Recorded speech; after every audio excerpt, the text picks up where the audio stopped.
Our break. Don't go away. I'll be right back after this very short pause.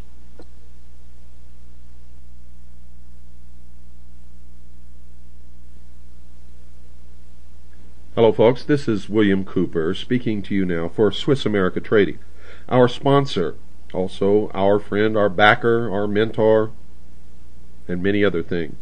Good people just like you and I really care about this country, care about the truth. They know that God must exist for our Constitution and nation to survive. They understand the purpose of this program, and they back the hour of the time fully.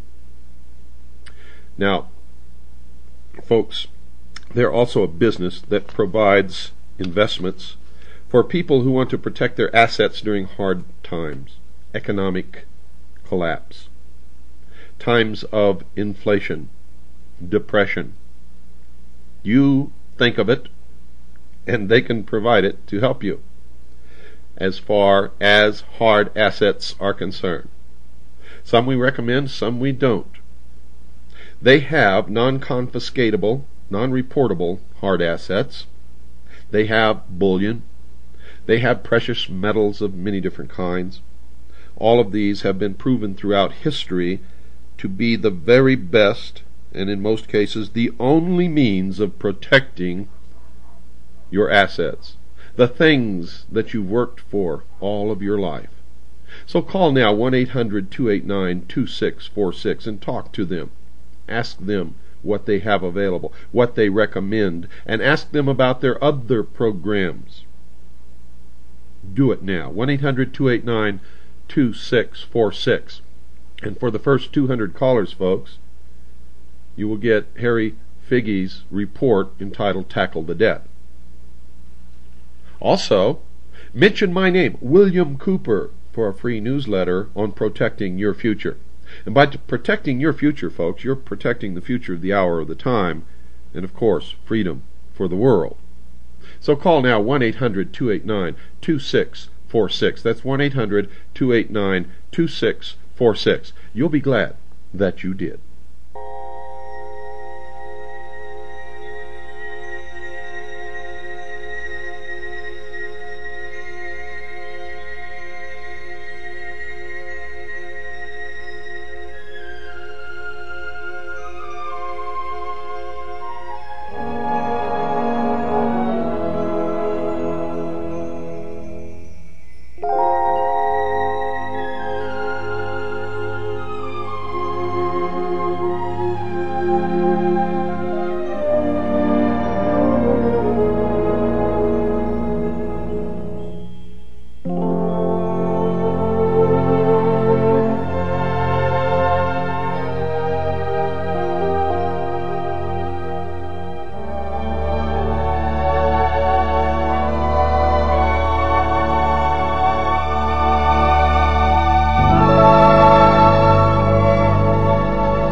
The Popol Vuh follows the traditional form by involving its principal characters in a series of superhuman and supernatural adventurers. The work is certainly an account of the perilous journey which is the usual means employed to veil thinly the story of initiation. By comparison with the oral traditions of the northern Amerindian tribes, the legend unfolds what Dr. Paul Radden beautifully calls the Road of Light. Medicine priests have freely acknowledged that in dreams and trances they could leave their bodies and travel to the abodes of the gods and the dead. To make this journey while still living is initiation, for it is conscious participation in the fact of immortality.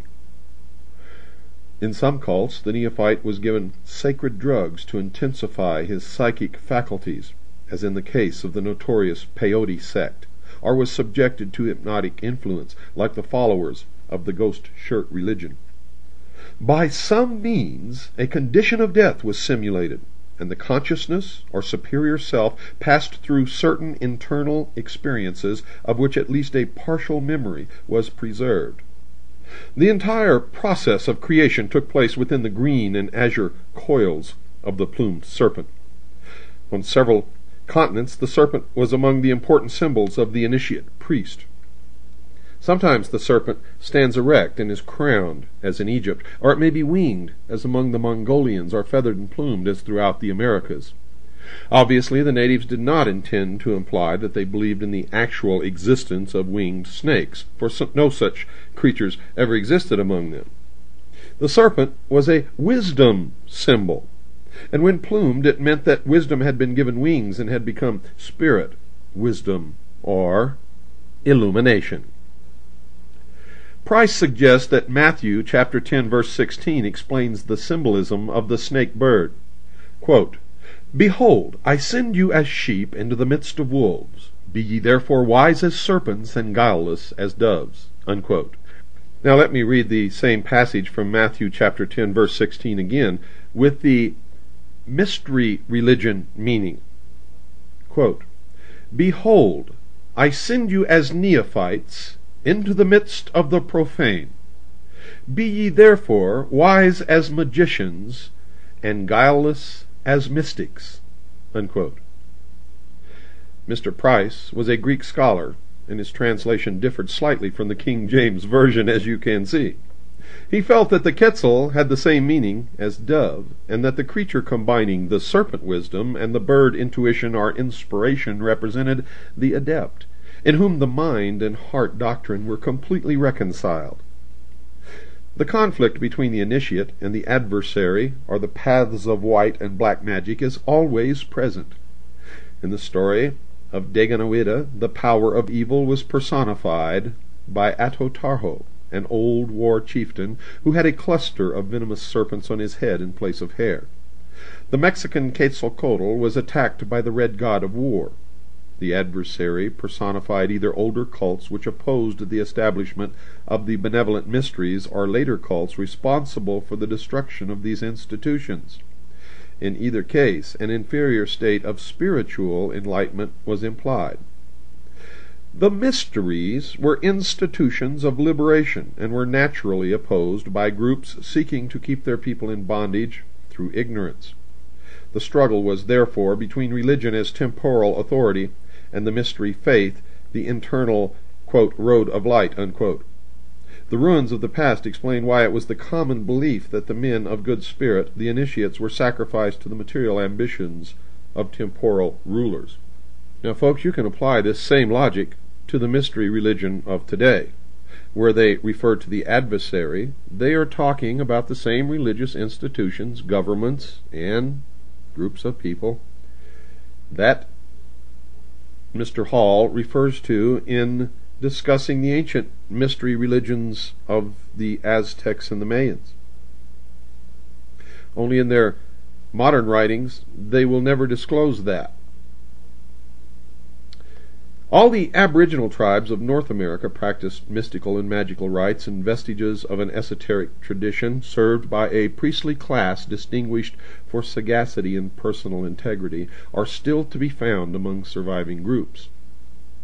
Scattered over a vast area and divided further by lack of a common language, these nomadic bands were approaching the horizon of national existence when the European colonists conquered their lands, decimated their tribes, and destroyed their cultural patterns. So diversified were the traditions of these peoples that it is difficult to summarize their beliefs and doctrines, especially after their legends, histories, and religious institutions were corrupted by outside influences. The European colonists were of no mind to search for the mystical secrets of the Indian life way. These settlers brought their own religious beliefs, which they were resolved to force upon the natives. There were no ethnologists or anthropologists among the Puritans, and many important landmarks of Indian philosophy were destroyed before they had been honestly investigated or appraised. Most of the tribal lore was in the keeping of priests and elders, and if these were killed or died without finding suitable successors, the traditions ended. Even today, older Indians find it difficult to select younger men to perpetuate the sacred institutions. Thus, it is unwise to assume that from available fragments a complete picture of Indian mysticism can ever be reconstructed. The Indian has always been an individualist, and neither circumstance nor inclination induced him to form extensive intertribal organizations.